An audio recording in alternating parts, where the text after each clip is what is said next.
मला पण मुलांच्या डब्याला दररोजचं काय बनवायचं हा प्रश्न पडतो का? तर चला तर आजची ही रेसिपी खूप अशी खास आहे.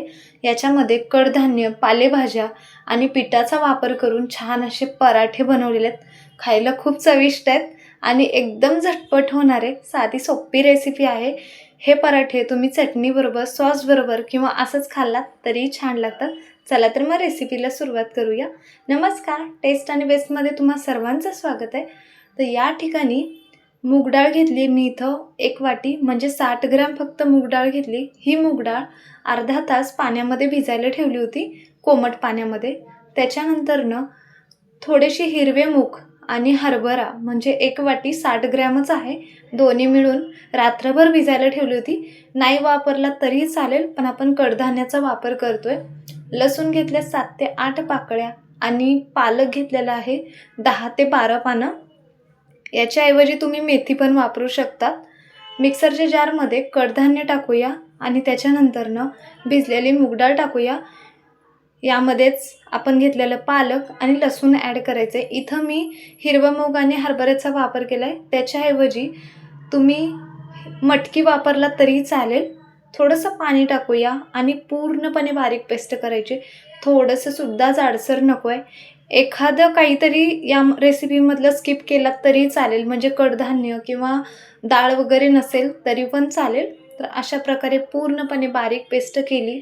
ही परातीमध्ये काढूया. याच्यामध्ये काही ड्राय मसाले ॲड करणार आहोत. तर मी इथं 1 चमचा, म्हणजे चवीनुसार लाल तिखट घेतलं आहे. तुम्हाला हवा असेल तर कमी जास्त किंवा हिरवी मिरची ॲड करू शकता. थोडीशी हळद टाकायची आणि चवीपुरतं, म्हणजे 1 चमचा मी इथं मीठ वापरलेलं आहे. 1 चमचा ओवा घेतला आहे. ओवा हाताने मॅश करून टाकूया. ओवामुळे चवीला खूप छान आणि खमंग असे पराठे लागतात. अर्धा चमचा जिरे खलबत्त्यामध्ये थोडंसं जाडसर असं वाटून घेतलेलं आहे आणि 1.5 वाटी गव्हाचं पिठाचा वापर करणार आहोत. स्टार्टिंगला 1 वाटी ॲड करायचं आहे आणि थोडं थोडं, म्हणजे जेवढं बसेल तेवढं पीठ वापरायचं आहे. पीठ पण थोडंसं कमी जास्त होऊ शकतं. तर मी इथं थोडं थोडं करून हे पीठ मळून घेते. जे काही साहित्य लागतं खाली डिस्क्रिप्शन बॉक्समध्ये पण देते, नक्की चेक करा, म्हणजे रेसिपी करताना इझी जाईल. तर थोडीशी कोथिंबीर राहिली होती, ती पण ॲड करते आणि जसं आपण चपातीसाठी पीठ मळतो सेम त्याच प्रकारे हे पीठ मळून घ्यायचं आहे.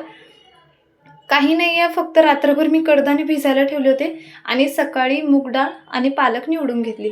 सर्व बारीक केलं, जेवढं बसेल तेवढं पीठ आणि मसाले ॲड करायच्यात आणि पीठ मळून घ्यायचं आहे. तर अशा प्रकारे चपातीसारखे गोल गोल असे गोळे करून घ्यायच्यात. तर इथं माझे टोटल 6 उंडे झालेले आहेत पराठ्याचे. चला तर मग लाटायला घेऊया. पोलपाट ठेवलं आहे, थोडंसं पीठ टाकायचं आहे आणि हे चपातीचा गोळा ठेवायचा आहे. अगदी हलक्या हाताने लाटायचं आहे. पीठ मळल्या लगेचच लाटायचं, नाहीतर पीठ पातळ होतं. ह्याला भिजायला वगैरे ठेवायचं नाही. तेल लावलेलं आहे, थोडंसं पीठ टाकूया. दुसऱ्या बाजूने पण मी इथं तेल लावते, जसं आपण चपातीसाठी करतो तसंच सेम.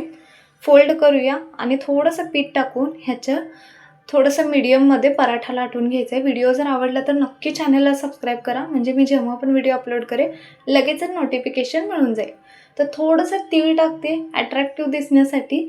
ऑप्शनल आहे, नाही वापरलं तरी चालेल, पण तीळ वापरल्यावर पराठा फुगत नाही आहे जास्त, कारण तीळमुळे ना ते तीळ आतल्या साईडला जातं. ते जर न लावता लाटलात तर पराठा छान असा फुगतो. तर बघू शकता चपातीपेक्षा अगदी थोडंसं जाडं ठेवलेलं आहे. तर हे भाजायला घेऊया. तेल तूप काहीही लावू शकता. मी तेल टाकलेलं आहे. पराठा टाकूया आणि पराठा टाकल्या टाकल्या गॅस मीडियमवरती करायचं आहे आणि वरच्या साईडने पण तेल लावून घ्यायचं आहे. याच्या आधी पण भरपूर असे टिफिनचे रेसिपी अपलोड केल्यात, ते पण नक्की बघा. आणि तुमच्या सर्वांचा खूप खूप धन्यवाद की माझा जो आधीचा व्हिडिओ टाकलेला आहे केकचा, तुमच्यामुळे खूप छान असा रिस्पॉन्स मिळाला. त्यामुळे मनापासून खूप खूप धन्यवाद. जणांचे कमेंट्स पण मला चांगले आले आणि रेसिपी त्यांनी ट्राय केली, ते ऐकून खूप छान वाटलं. तर दोन्ही साईडने पराठे, बाकीचे राहिलेले सर्व पराठे सेम याच प्रकारे भाजून घ्यायचे आहे. खरपूस होईपर्यंत भाजून घेऊया. तर हे पराठे पण भाजून घेते. व्हिडिओ जर आवडत असतील तर नक्की चॅनलला पण सबस्क्राईब करा, म्हणजे मी जेव्हा पण व्हिडिओ अपलोड करते लगेचच तुम्हाला त्याचे नोटिफिकेशन मिळून जातील. तर सर्व पराठे इथं भाजून झालेले आहेत. 1-2 पराठे मी साईडला ठेवले आहे. तर बघू शकता अगदी मऊ लुसलुशीत टेक्स्चर वगैरे बघू शकता. असं थोडंसं लालसर कलर आलेला आहे. तर याच्याबरोबर खाण्यासाठी मी थोडीशी लसूण चटणी होती घरामध्ये ती ठेवली. तर तुम्ही या ठिकाणी दही पण वापरू शकता. व्हिडिओ कसा वाटला ते नक्की सांगा. व्हिडिओ पाहिल्याबद्दल धन्यवाद.